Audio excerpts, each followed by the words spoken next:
Good afternoon, ladies and gentlemen, boys and girls. It's time for another Photoshop party sponsored by Miller's Professional Imaging. Yay, Miller's! They're back in business, and I tell you what, Good.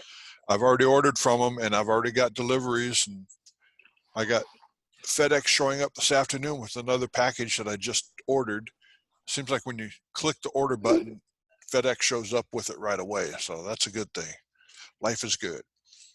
We're going to go over some actions today, how to make them, and then some corrections to make with them when things don't go perfect, and we'll see what happens. So let me go into share screen, and we'll just do desktop. Hide that. And can you all see my bridge right now? Yes. Yeah. Okay, cool. Yep. I photographed some things for my local pizza company here. Haven't paid for pizza for a couple of years in trade. So on Valentine's, they wanted these special cakes and stuff. What we're going to do is open them up in Photoshop, open one of them anyway. And if you have any questions, feel free just to shout out because I'm not going to be watching the chat. And this should open fairly quickly because I'm on my desktop. And for some reason, there we go. My desktop and laptop don't want to play with Zoom. Right now, these are cropped at 8x10 at 300. I'm going to make them a smaller file just for fun, and I'm going to crop them at 5x4 at 300. So I just hit the crop tool, C for crop, and crop it down. You can see it shrank down really quick. Now I'm going to save it into a folder, and because I want to save them all into the same folder, instead of going Command-Shift-S, going to the folder and doing all that stuff, what I'm going to do is write an action for it. And I'm going to make a new set so that we have a place to put the action. I actually already have it on my computer. But we'll make a new set. And we're going to name this Party Actions. And we have a new set ready to roll, and we add a action to that to make things happen. So I'm going to click on New Action. You can either click on the plus sign next to the trash can in the Actions palette, or you can click on the drop down, click on New Action. And right now it just says Action 1, but I'm going to call it Save and Close. And it's actually going to do more than that. You can add a function key to it. Let's say F4. See if that it took F4. Cool. So I'm going to hit F4 when I want to run the action. So I'll hit record. And this shortcut will hide the shortcut for the paste command. I didn't even know I had that set up like that. Must be in my default actions. Click OK. And now it's recording. With actions, when it starts recording, you don't have to worry about time. A lot of people think, oh my God, it's recording like a video camera. I got to hurry and get it done. It goes step by step, so it's not a big rush. So what I'm going to do is I'm going to save this, Command-Shift-S, and that's where it came from right there in that folder in the keepers. I'm going to add a new folder called Small. Create, click Save, OK. I'm going to tell it to close, so Command W to close it. Then I'm going to add one step by going up to File, Browse and Bridge. And that takes me straight back to the folder where we started. Go back to Photoshop again and hit Stop.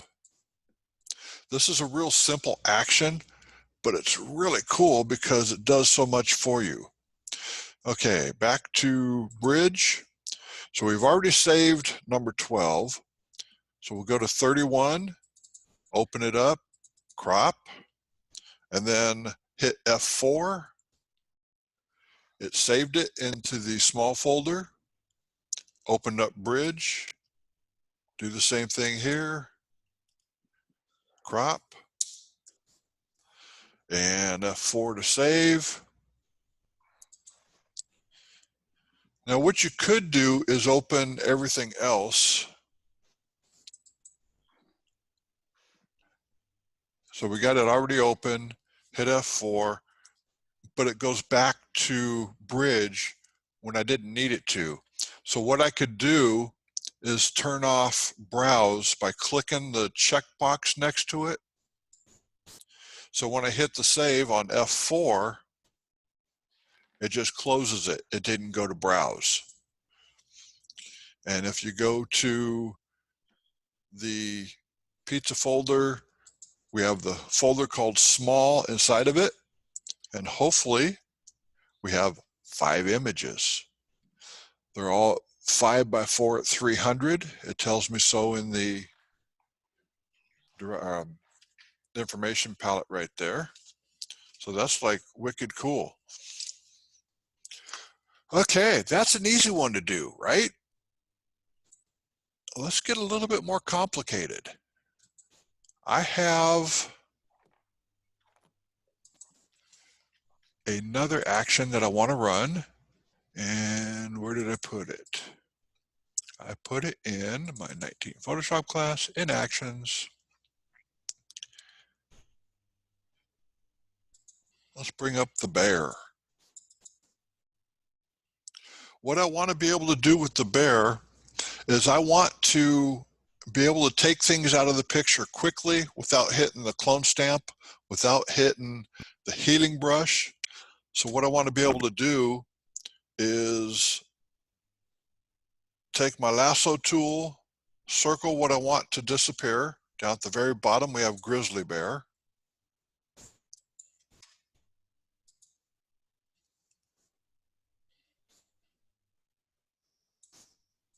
Oh, I see what the problem is. Okay, if you watch as I do grizzly bear, it says no pixels more than 50% were selected. The selection edges will not be visible.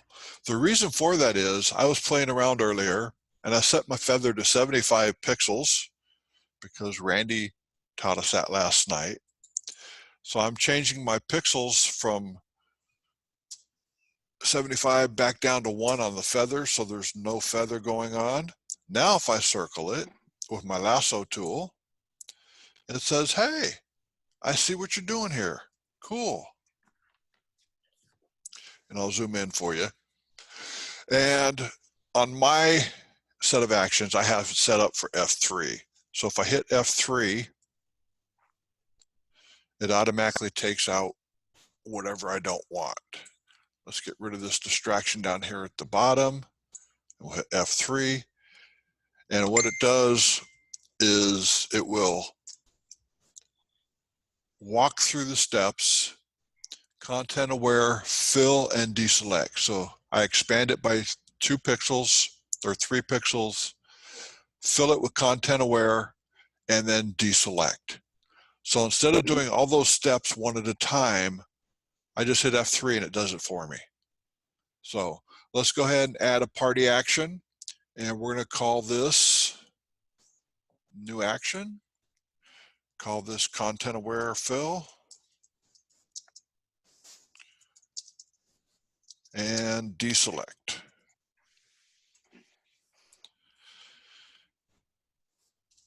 What I could do is do Shift F4,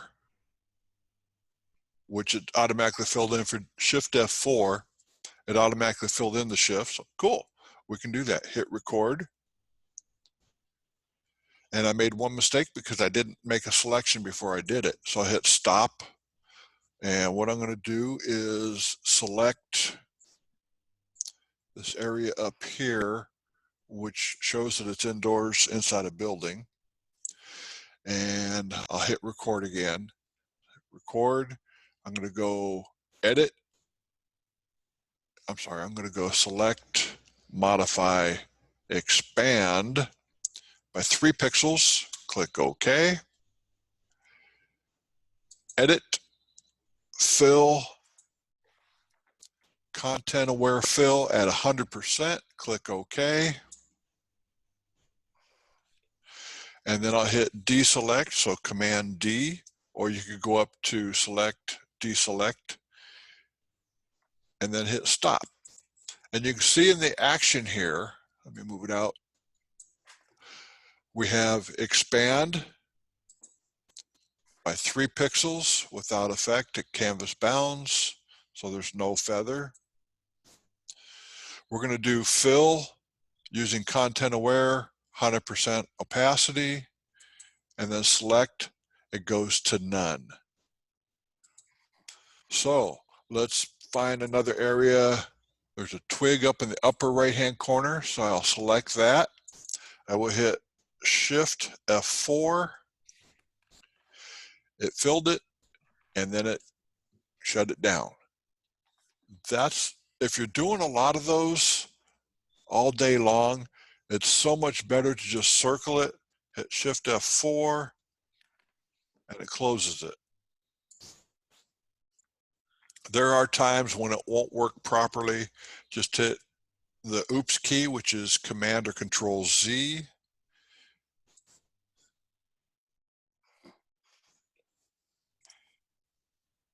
And then it goes away. So anything that you do on a regular basis, you want to have an action do the work for you. Michael? Yes. Is there a difference between in the select expand by 3 or feather by 3? Expanding by 3 just moves, let me open up a image real quick. Okay, zoom in on the light up here. If I do a good job of lassoing, which I won't because I'm using my mouse and not my Wacom.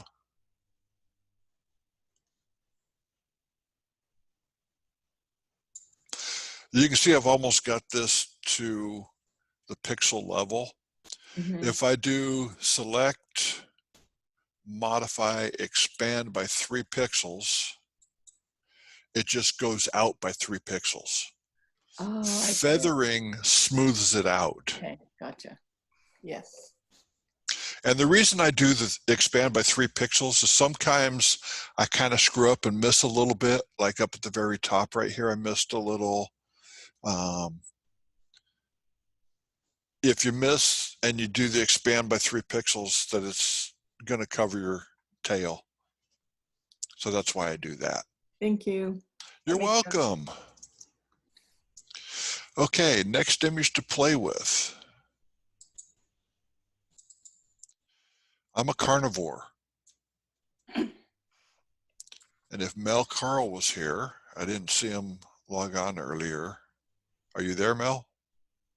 He's not there. Bummer. I'm here. You're here? I'm here.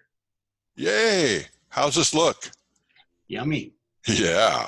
5 tri-tips in the back and a whole bunch of chicken poppers. What we're going to do is an action that Mel gave me, which works really well. So what we're going to do, I'll run through the action first and have it work for you. So let's do this, do some color selections really quick. And then I'll run the action. So I'll go to Mike's actions, which is actually Mel's action. Click play.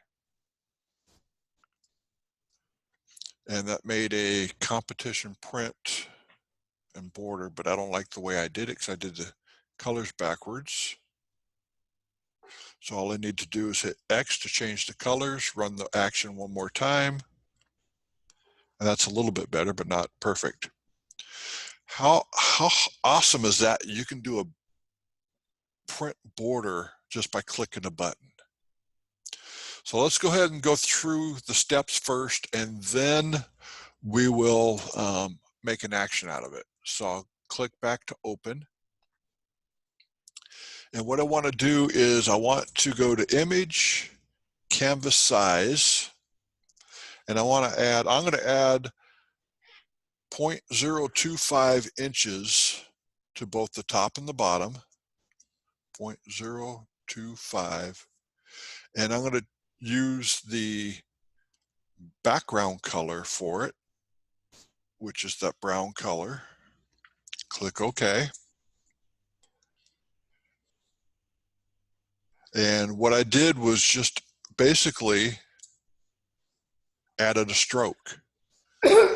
Just that was a fast way to add a stroke without going down and saying stroke and all that stuff. Then I'm going to add a second stroke. So I'm going to go to Image, Canvas Size, add a canvas of, I'm going to add 1/4 of an inch, 0.25, 0.25, so that's 1/4 inch, and I'm going to change it from background to foreground. This is going to go to the original colors that we did that are ugly, I think. And click OK. And then add another canvas size of 0.025, 0.025 to the foreground, background color again, which will add another stroke. And then go back up here, go to canvas size, and I'm going to add 2 inches on the width, 2 inches on the height, change it back to foreground. And going through all those steps, you're going, wait a minute, I want to make it easier on me. So let's go ahead and make an action out of it. And I'm going to change those back to where they should be. And let's go to Actions, click on Party Actions, which is what we're working off of. We're going to add a new action. And I'll call this Mel's Comp Frame. And I thank you very much, Mel, for letting me use this. No problem. And I'm going to add F4 with the command. So it's going to be Command F4 as my shortcut key. Or you can go to the party down here and push play. But I hit record, and now it's recording again. So here we go. We're going to add canvas size 0.025, 0.025, whoops, one too many fives. And I'm going to use the foreground color of dark. Click OK. That added the stroke. We're going to add the extension of the canvas and then the second stroke. So we'll go to Image, Canvas Size. This time we're going to go 1/2 inch, so 0.5, 0.5. And we're going to add the background color. Click OK. Then we're going to go to Image, Canvas Size. I got to remember how I do this every time. And then 0.025 to add another stroke, 0.025. And then change it from background color to foreground color. Click OK. That added the second stroke up there. And the last thing we're going to do is add a canvas of 2 inches. So we go to Image, Canvas Size, and we're going to add 2 inches all the way around the width, 2 inches on the height. Change it to foreground color. No, I don't need to change that. Just click foreground color to background. Click OK, and now you have it. That is a very fast way to make that. So if I click on the play button again, or if I hit Control F4, you're going to see it make another one right on top of it. So you can, sometimes you play around. Michael, can I ask a question? No? Okay. Questions are $1 each, so feel free to ask your question. What if you want to change the color of your mat? I was just going to get into that. I will show you in just a second. Okay. Always got to be somebody trying to outsmart me. Wasn't you? Okay, I'm going to close that one, and then I'm going to open up my peppers. I'm a pepper, he's a pepper. Wouldn't you like to be a pepper too? Okay, I'm going to crop this to 8 by 10. Or you know what? Let's do it 16 by 20 at 200, which is competition size. And you can see when I typed in 16 by 20, it did the vertical format for me. I want it to be a horizontal format. All I have to do is when it has the grids up like this, hit X, hit X,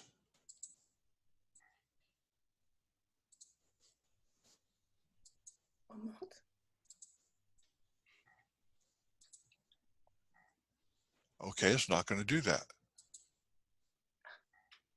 For some reason, my X key is not working right now. But if you hit X when you have this grid up, it will turn it from one way to the other, like doing your default colors. Okay, we now have a 16 by 20 at 200. So if I go into my actions, I can either run it from down here at the bottom of the actions palette where it says play selection, or my keyboard shortcut is Command or Control F4. I'm going to push play. And that's like totally ugly. And I'm not liking that. And the reason it's ugly is because I didn't change the colors of the palette. We're going to change the colors of the palette, but before we do, I am going to add a stop in there. And I'll tell you what stop is once we do it. So let's go ahead, go down to the drop down, insert stop. The stop is, hey dummy,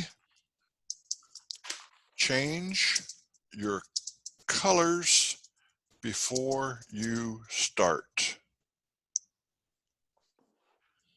Then click continue. And I'll click OK. And it put the stop down, way down at the bottom, and I'll just drag it up to the very first one, right up here. You can see it was at the bottom down here, and I just drag it up to the top. You can move these around so they're in different orders if you feel like it. So let's go ahead and go back to open, crop it, and then we'll go to our actions and we'll play the action again. Hey dummy, change your copplers. Let me edit that, hit stop. I didn't claim to be a good typist. Colors, colors, colors. There we go.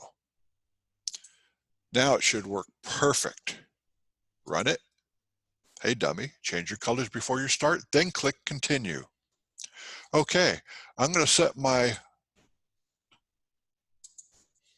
foreground color to green.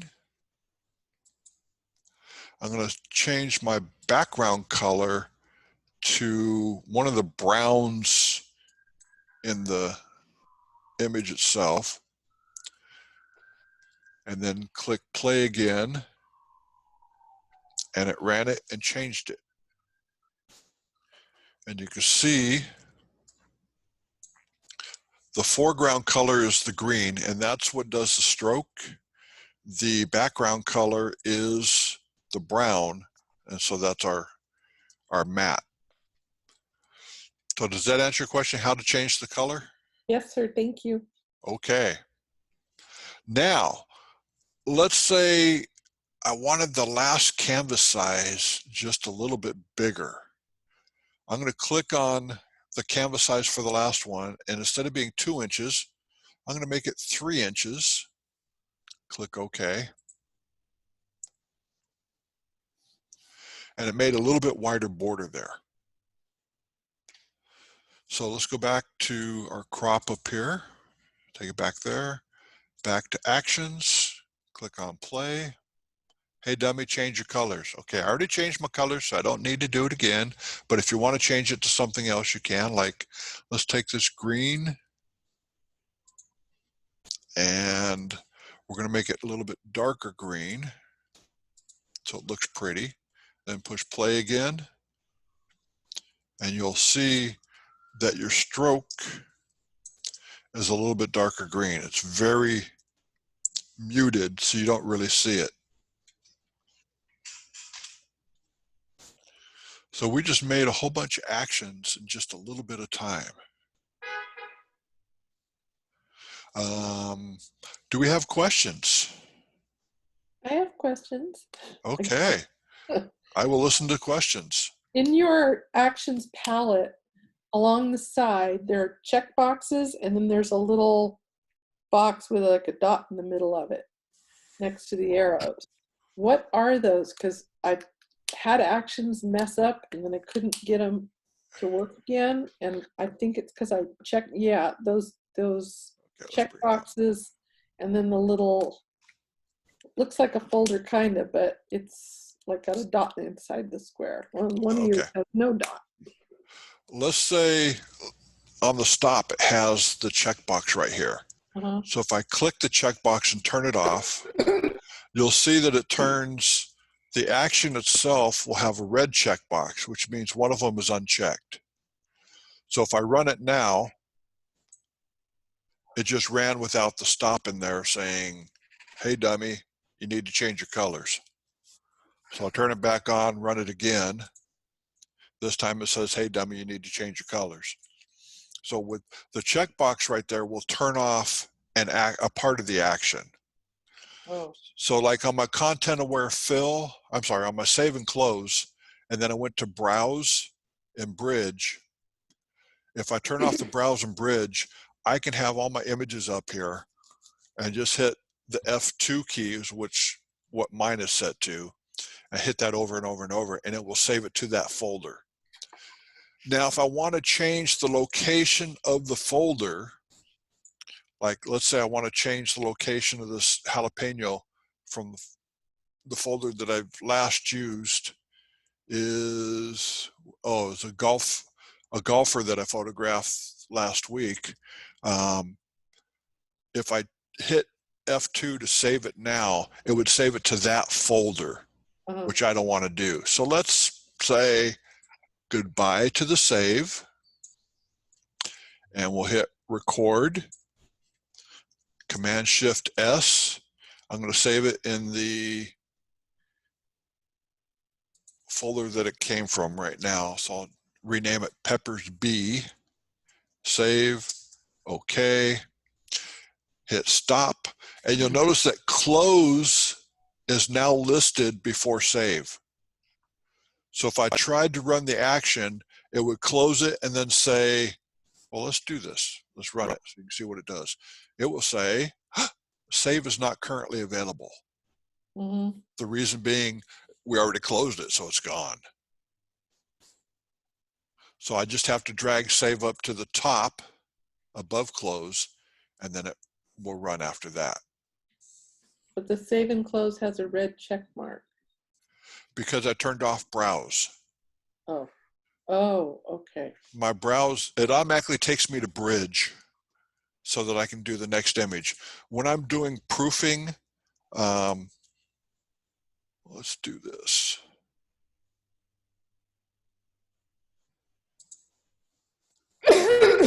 Open up too many things at one time.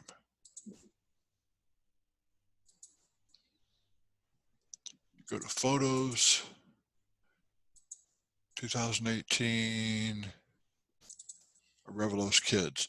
When I do my imaging, I do paper proofs. So I have a proof folder, and then I send that proof folder to Miller's to print 4x5 proofs that I put into proof books. Then when they place their order, I have the order available to send to Miller's as well. And those are retouched, ready to go orders. So every folder that I do, you will normally see order and proofs for everything. So when I do the proofs, I just hit F2 and it puts it into the proof folder. Oh, nice. And I don't know if you knew about this in Bridge, but if you hit the arrows at the very top to go forward or to go back, it took me back to where I started with the Pepper file. So I don't have to go up and look to see where I'm at to find those again. That's good. Okay, then what are the little boxes next to the check boxes? God, I was hoping you'd forget that. Uh, Toggling the dialog on and off. I don't know what that does. This will toggle all states of the dialog, and this action is not undoable. I don't know what it does, but if you turn it off, I think it's going to mess it up pretty good. So click OK. It turned it off. So if I tried to do high pass sharpen, it probably wouldn't run right now. Michael, I think what that does is that will allow you to, if you have an action, like say you want to change the pixels, the image size when you save it, you can turn that on, and it will bring up that dialog box to allow you to actually input it as it's saving the image. Oh, okay. The action. Well, I believe that's what that can be used for. Let's find out. And we have Try that on. If you've got even your save one, I don't know if it'll let you change your save as location or not. It might. Well, let's. Oh, it's.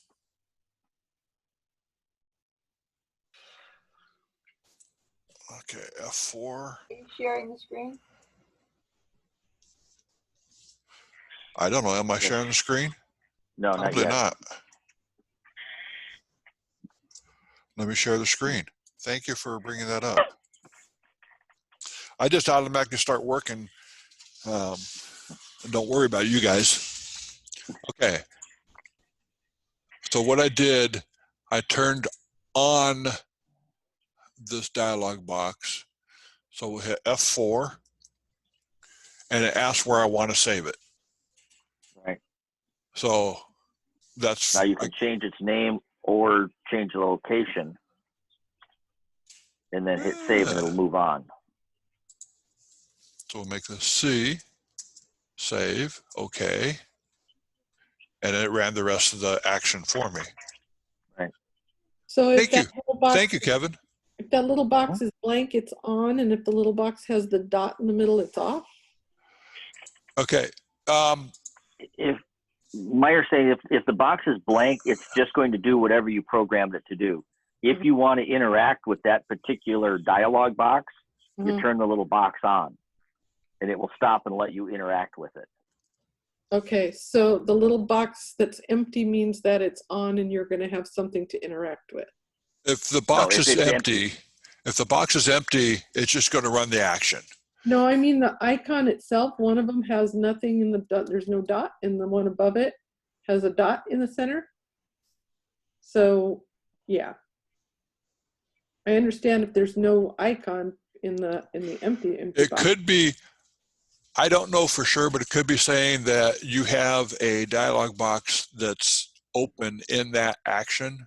Oh, okay, Correct. because it's only on the action, the full name of the action. right, not on the sub action. Right, not on the part of the action. So if I turn So that off, it turns them both off. Okay, I see what you're saying. So that way, if you don't have the action expanded, you know that there's something down there that is changed. Okay. The same as the red checkbox to warn you that if that's closed, something down there is turned off. Okay. All right. Thank you. Because I've had a few actions that messed up and I couldn't figure out what I did to them. I've had that happen to me as well. Oh, many times. I think we all have. Okay, other questions? Are actions like brushes, and if Adobe updates, sometimes you lose your brushes and you have to reload them? In that case, can you store them somewhere else besides just in Photoshop? You're talking about your brushes or your actions? I'm talking about actions. Okay. Do they go away if Adobe updates sometimes? Sometimes they do. So let's show you, share screen. I remembered this time. Yay. I'm almost as smart as no, I'm not as smart as I look. Wait, no, I'm smarter than I look.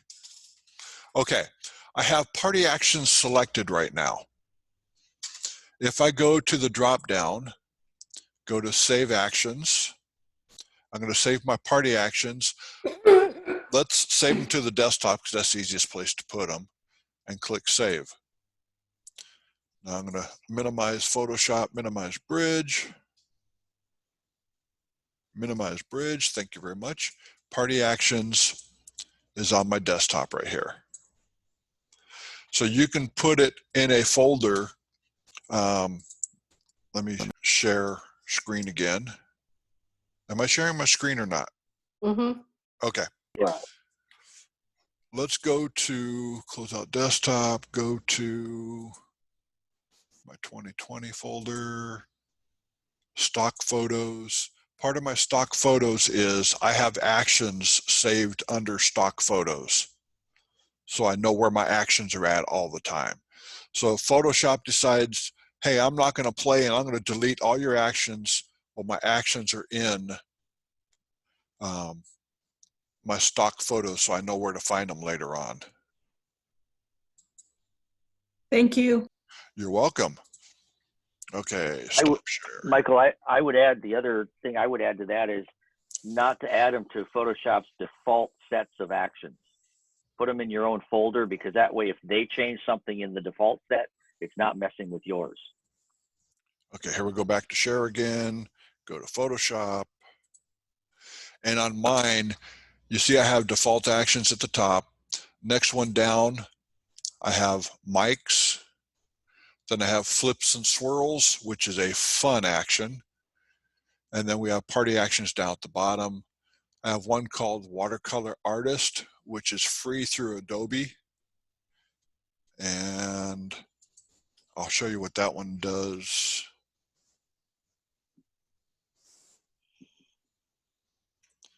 I have two kitty cats, my granddaughter's kitty cats. So we'll go to Setup, push play. And then it will want me to paint what I want to watercolor. So I'll paint on these kitties and add a little extra around it. And then I will run Watercolor Artist. So click play to run it. And this one's a little bit intensive. It takes a while to run. There's like a bazillion steps to it, as you can see. And it's running, and it's running. I'm glad I'm not doing this on my laptop, because it would take probably a half an hour. This would probably take about a minute. But this is through Adobe, and it was free.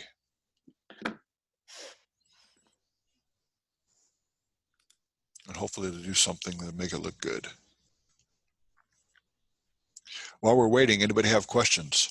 Yeah, how do you find free anything on Adobe? Read the emails that they send you. If you get your email sent to you, probably Google free on Adobe. Okay.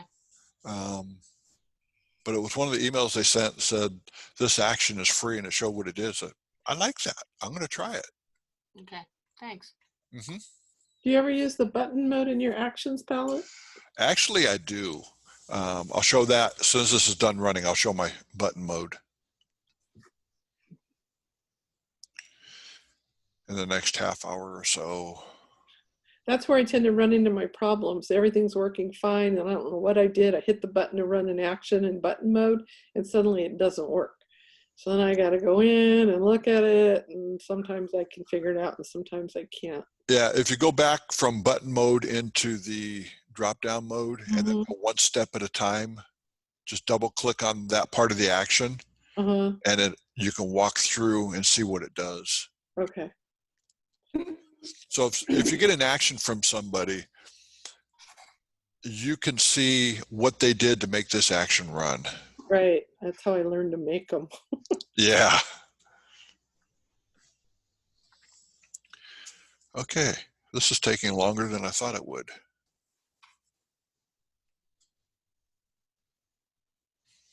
More questions? Do you program all those actions, or did you just take the one and that these steps that they gave you? You didn't go through and do each one of them individually, right?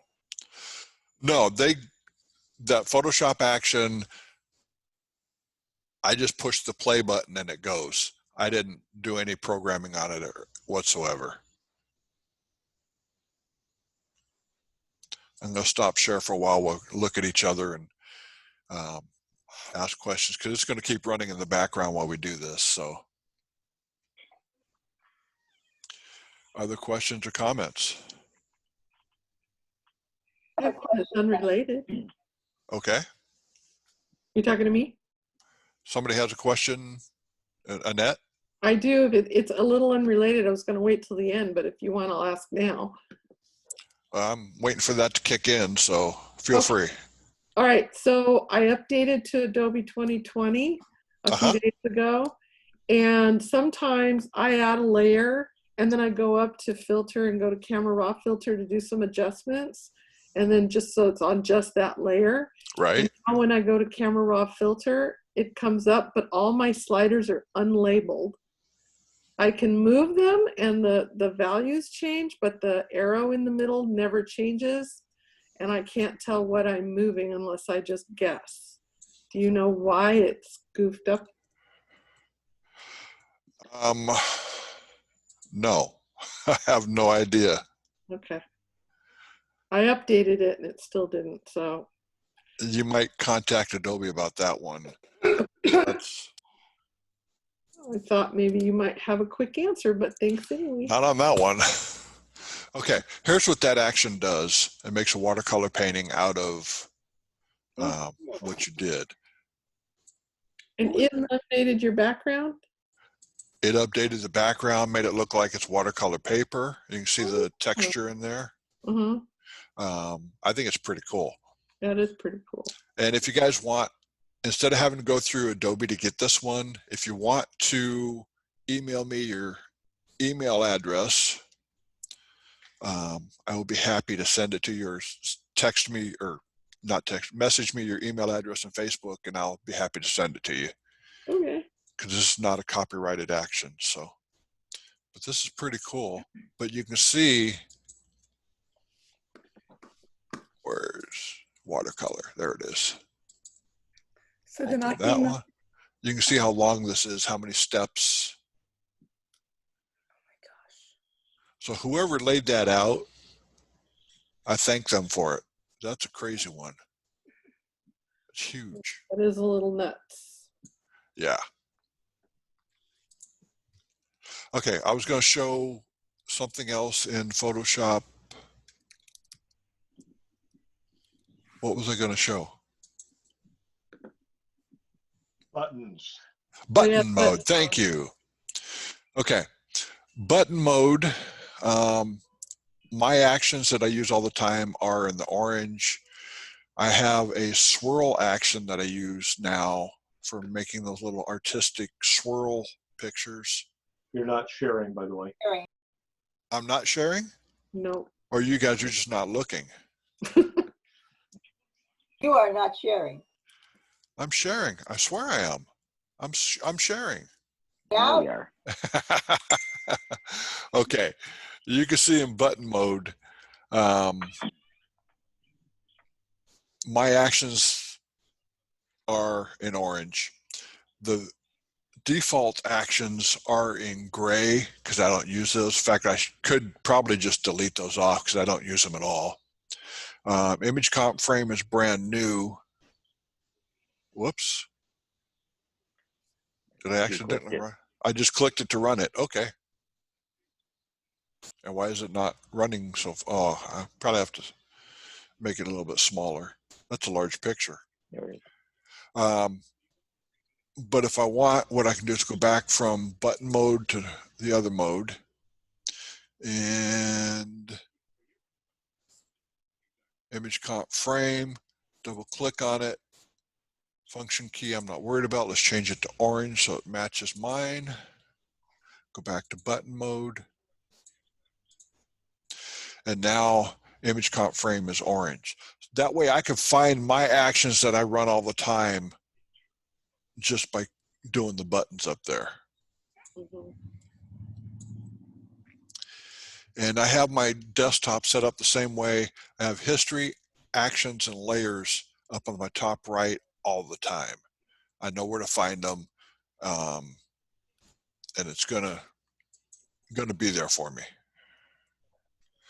Okay, other questions? I have one question. When I you have go one to- answer. I have one. Yeah, I don't know if you have an answer. When you go to save, there's 3 little boxes underneath, and one of them says save like this, one of them says save like that, one of them says save like this. And I've never been able to figure out what they're saving like. Do you know what I'm talking about? Are you talking about in the save? In the save dialog, you've got Okay. save, and then below there's 3 places you can check. And sometimes it checks the bottom where it says progressive. And I said, well, what does that mean? Whoops. You're not sharing. I know. The Yeah. reason it's not sharing is I went into the keyboard shortcut Command-Shift-S and it turned off the share. Okay. So let's go to JPEG, save. And you talk about baseline, Baseline about, yeah. What do those mean? BTSOM. Beats the snot out of me. I don't know. Okay.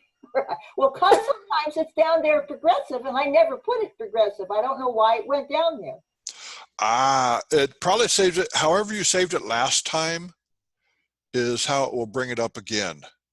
So if I save at, say, 10 instead of 12, the next time I go to save, it'll save at 10. I understand that, but I've never checked progressive, and sometimes it's there in progressive. Basically, my understanding is that what this does is says when the thing is being read by a normal program, it tells it how it's going to be actually displayed. In other words, whether it's going to go, let's say rows down, or is it going to do a kind of just a background kind of blur and then fill in the details. It's basically setting up the JPEG itself for display. So like when the old days of dial-up internet, it would bring in a little at a time, Right. and you could tell it how to do that. Yeah. Okay. Well, that was before my time. I didn't do dial-up internet. Yeah, right. Yeah. I had an acoustic modem that I could whistle and actually get it to respond. I hated that handshake. AOL, always offline. Imagine what the kids are missing out on today. I know. And Sandra, quit asking me those hard questions. You're killing me here. I was wondering whether that interfered with when you were saving something, say for competition. Did it make the image so it wasn't competition readable? In other words, by the image competition person? I wouldn't think so. You can save it both ways and then zoom in and compare to see how they look. I would suggest doing that. Other questions? Feel free to ask them. I mean, I am not the know-all of Photoshop. I know a lot, but not a lot. A lot about a little, little about a lot. You have no more questions? So that means I'm going to have to go do housework now? You guys are killing me. Yeah, all of us. Any suggestions for Thursday? What you would like to learn about on Thursday? Textures. Textures? Did I hear textures? You did. Sounds good. That's good. Okay. In the future, I'd love to hear more about Bridge because I don't use much of it, and I hate Lightroom, so I do need to use Bridge. Bridge is so easy to use. It's like a filing cabinet. But yeah, we can. Personal preference. Yeah, I'll show you how to use that in one of the. I have an unrelated question. Excuse me, I one. lost my voice, but I do a lot of copying a lot of my own negatives, and sometimes they come out, and I don't know how to explain it, but the blacks are really black, almost like it's I really don't know how to explain it, but it just is not right. And I try to offset, like it's not right. The offset is not right somehow. Are you, Excuse me, my voice is gone, but that's okay. and Are you scanning your negatives or photographing them? I was scanning them, but I got a lot of like little squares on them. So now I'm photographing them. They actually come up much better photographing them than scanning them. I don't know the answer to that. Okay. It's I could send you a picture and show you later. I don't have your email unless it's the email you send for the classes. Is that your email address? Okay, I'm going to put my email address in the chat room. Okay. There it is. Michael@collinsfoto.com. Okay, so when you go, will it go with you? I mean, I was going to copy paste it, but can't make that work either. Where did it go? Well, here, let's do this. Let me go into, oh, I need to share first. Hang on. Share. Close this puppy out. Don't save. Command new. 5x7. White background. Text. Michael@collinsfoto.com.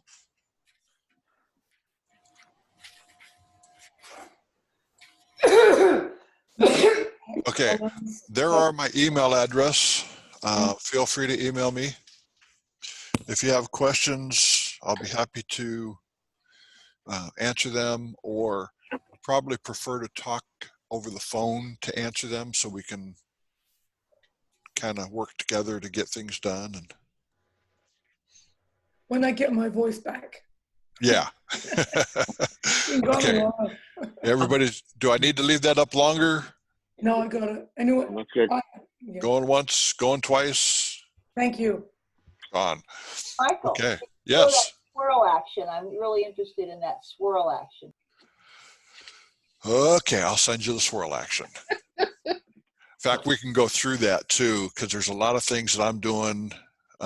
Mel's doing some things differently. I'm doing things differently, and we're tweaking, getting different results from it. So it's pretty fun action. So I will send Sandra Harris the swirl action. On the Michael, I'd like it too, please. Me too, please. I already sent you an email. Okay, if all y'all can send me the email, because after this is over, my memory is gone. This conversation never occurred. I've got a question for you. It drives me nuts sometimes because I do a lot of bird photography and that.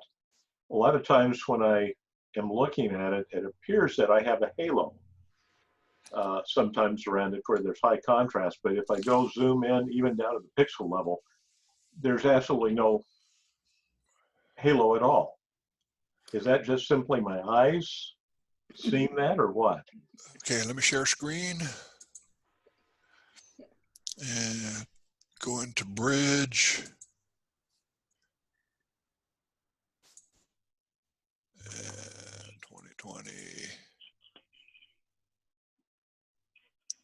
I'll do Pizza Garden so I don't show any faces.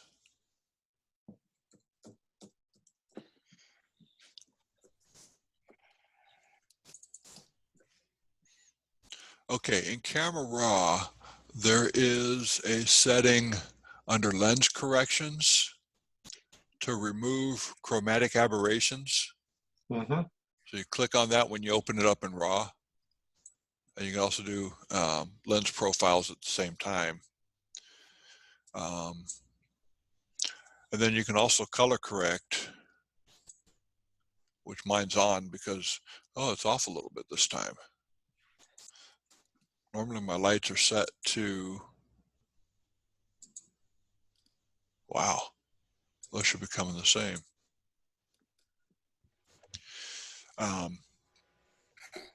When you open it up, you look on the edges and you should not see chromatic aberrations. Well, these aren't chromatic aberrations. In fact, as I say, if I go even if I zoom all the way in down to the pixel level, the pixels are exactly the same across on one side of the barrier and same on the other side. There's no actual fringing, but it appears that it is when looked at a normal resolution. And it's driving me nuts. What kind of monitor do you have? Well, the one I use most of the time is a 55-inch high definition TV. Okay. And then I also have a 27-inch Pavilion that I use also. They're on the same system. And it shows up the same on Yep. both of them? Wow. Again, BTSOM. Okay. Beats the snot out of me. I don't know. I don't know the answer to that one. I have learned a very important lesson, and that is hold off on the adjustment of fringes till the very end, because anytime you resize, guess what? They can start appearing again. Yeah, you gotta be careful with that and how you resize it, especially if you're going up instead of down. So, okay. Any other questions? Michael, thank you very much again. You My pleasure. provide some good information. Cool. I'm glad you guys are learning a little bit. I'm learning a lot as we do this as well. So, and you guys are definitely keeping me on my toes. It's painful. When I used to teach computer classes, I learned a lot more from the classes than my students ever did. Oh, you always do. Yeah, definitely. Well, thank you, ladies and gentlemen, and we'll see you on Thursday at 1 o'clock. I'll send out the invite somewhere in the near future, and we're doing textures, huh? Okay. Thanks, Michael. Have a good day. You're killing me. All right. Have a good one. See you guys later. Bye-bye. Bye-bye.